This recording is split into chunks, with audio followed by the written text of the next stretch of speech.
ওহে নারী, ছেলেদের ভালোবাসা হচ্ছে পারুদের মতো। যদি তুমি বুঝতে পারো, দিনের পর দিন, যুগের পর যুগ ছেলেদেরকে ভালোবাসা যায়। তুমি যদি মেয়ে হয়ে ছেলেদের ভালোবাসা না বুঝতে পারো, তাহলে তুমি সত্যিই ব্যর্থ নারী। নদীটা দেখে সবাই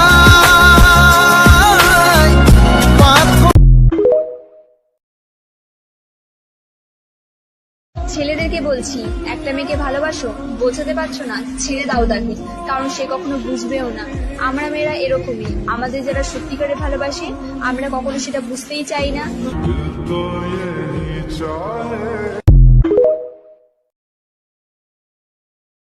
ছেলেদের সম্পর্কে একটা লাইন, ছেলেরা যতই স্ট্রং হোক না কেন, সে তার ভালোবাসার মানুষের কাছে সবসময় দুর্বল হয়ে থাকে।